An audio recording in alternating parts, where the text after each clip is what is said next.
welcome to Not This Time with Jamie. I'm here again with my friend Rob, and we're going to discuss AI technology. Why don't you tell us a little bit about it? Okay, great to be here, Jamie. Yeah, I'm looking forward to this. I'm going to be talking about the technological singularity today. Most people have heard of AI, artificial intelligence. These days it's all over the news, but the term technological singularity isn't as common. So I'd like to go through a few descriptions, a few definitions before we really get into it. And it's interesting because the concept of technology reaching a singularity was first proposed by mathematician John von Neumann back in the 1950s. So the concept has been around for quite a while. Ray Kurzweil, he's an inventor, author, and futurist. He was famous for his synthesizers for music. Yes. And I bet into music, so I know. Yes, he's had many he's a very fantastic bright guy. inventions. Yes. So he wrote a book, we'll get into that in a minute, but his definition is the singularity is a future period during which the pace of technological change will be so rapid, its impact so deep, that human life will be irreversibly transformed. Wow. So, it'll be a transformative period in human history, probably one of the biggest events. And we're on that threshold now, are we not? It's getting closer and closer, yes. And the more technology speeds up, it's accelerating at an even faster pace. So, like the book I'm going to mention in a minute, when I read that 15 years ago, experts were talking about this concept, well, maybe in 100 years we'll reach that point, maybe 50, 60 years, but their estimates have come down shorter and shorter time frames over the years. Well, I was watching a Friends episode last night, and the Ross character played by David Schwimmer, he was talking about having read a book where it talked about the singularity, and he said that by 2030, this is the character now, said that by 2030, that AI will surpass mankind, and that we could be put into, saved on our memories and everything, saved onto a computer, and then that would be us in the future. So people won't die. Their mind will be put on a hard drive, and that would be them. Wow. So that's kind of, I don't know if I want that for me, but. Yeah, that's amazing. And that date is quite prescient because that's the date that several experts are throwing around these days, 2030, 2029. That's right. Yeah, absolutely. And didn't Alan Turing have something to say about this or something along those lines? Well, he devised the Turing test, that's right, to judge whether a computer, an AI, could fool a human being into thinking that it was human. And he was a long time ago, correct? Yeah, I'm sorry, I forget what year he came up with that concept, but it's been... he was a brilliant mathematician and one of the first guys in computer programming, as I remember. And I was like, what, way back, and he was saying this kind of stuff. Then to develop a test of that sort back then, that's still relevant today, is amazing. Yes, and very interestingly, recently, that Turing test has been passed with flying colors by OpenAI's highest level of chat, GPT. So that hasn't been big news. People are still saying, well, it passed, but it's not AGI, artificial general intelligence, yet. And what is artificial general intelligence? Yeah, to continue with the definitions, artificial general intelligence is a type of artificial intelligence with the ability to understand, learn, and apply knowledge across a wide range of tasks at a human level. Wow. So on a human level, that's the key.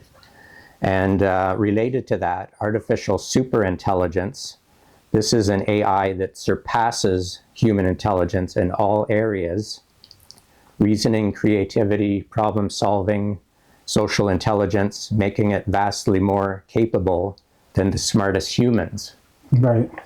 So that has been another theory, how they believe, many experts, people working in the field believe that it's inevitable. They're just not sure how long after they achieve AGI will they achieve the superintelligence.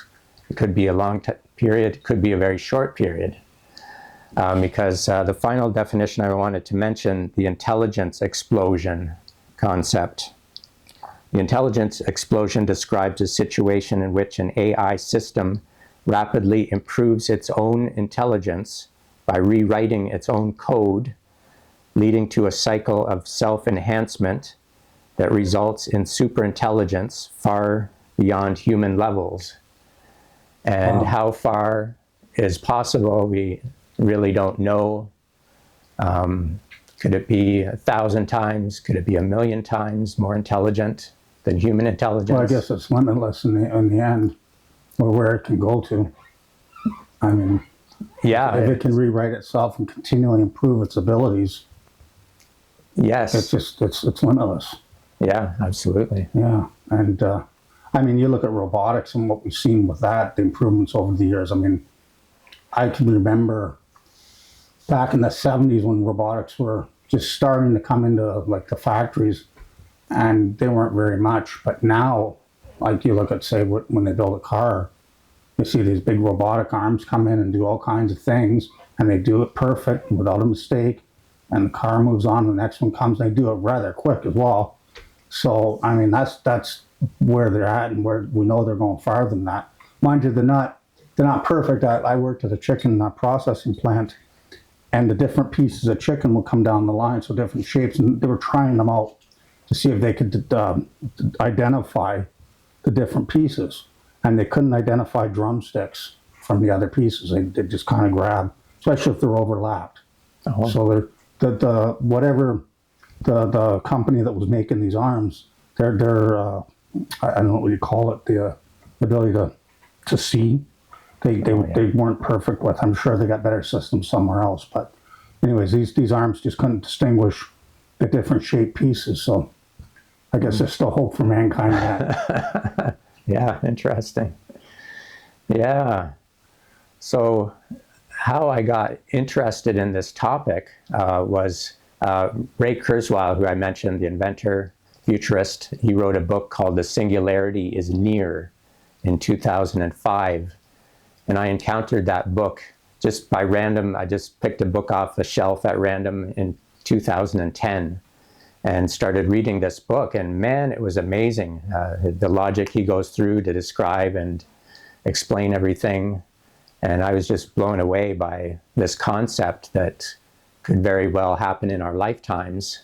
Yeah. And at the time, I told my friends and family about this book and the concept, and they weren't too interested. They poo-pooed the idea, and that's impossible. That'll never happen. The year 2100. That's not now. Robots working in factories? No. A computer as smart as a person? No, that's impossible. I, Robot by Isaac Asimov was just considered silly science fiction when it was written in the 50s. And now we're seeing it today. I mean, we're seeing, basically androids now coming out of Japan. They look just like a human being, and they can react with a person. So, you can tell they're artificial, but it's only a matter of time before the skin starts looking real. So it's not far off at all, especially at the pace they're progressing. Absolutely. I think so. It's amazing. But also helpful to society. We can do unmanned space flights and not have to keep an eye on, say, the ship that's sent off to, say, Jupiter, and it could go into the atmosphere because it's a non-human entity. It's not alive, but it's as smart as a human, if not smarter, and it could send data back to us so we can get a better understanding of the planets around us. So we do have that as an advantage in that sense. Oh yeah, many, many advantages. Some drawbacks, many advantages. It's a trade-off. Yeah, all those things. It'd be great if we could get the world degree to not advance past a certain point, maybe a singularity, but we know there's no country going to do that. And still secretly, the U.S., China, and Russia, they're still going to secretly go past that point of no return. Absolutely. So Yeah. the genie's out of the bottle, what to say. Yeah. I'm glad you brought that up. I should skip ahead here in my notes and discuss that a little bit. One quote that's very, very interesting related to that. Artificial intelligence is the future, not only for Russia, but for all mankind. It comes with colossal opportunities, but also threats that are difficult to predict. Whoever becomes the leader in this sphere will become the ruler of the world. And that was Vladimir Putin. Wow. In 2017. Rather dark and ominous. Yeah, so I'm not sure how far along Russia is in AI development. The two big players, of course, are the USA and China. Yeah. So you're right, even if one or the other wanted to slow down progress, take it easy, and be more careful, the other won't. They know it's a race. It's basically That's right. a race to the finish line. And China has been a big proponent of this. They've claimed that they'll achieve AI dominance by 2030. So that's their goal. There's that date again. Yeah, there's that date, exactly. That's a scary date, I guess. Yeah, I like I said, there's some good things I can see for it. Maybe with it, we don't have to work anymore. Unless you choose to, we don't have to worry about society as a whole. Like, for example, police officers could be AI, and then people don't have to worry about, a woman doesn't worry about her husband getting shot while on duty and things like that. Storekeepers could be AI, so then we don't have to worry about, people getting robbed and stuff. It would cut down on crime a lot, I think.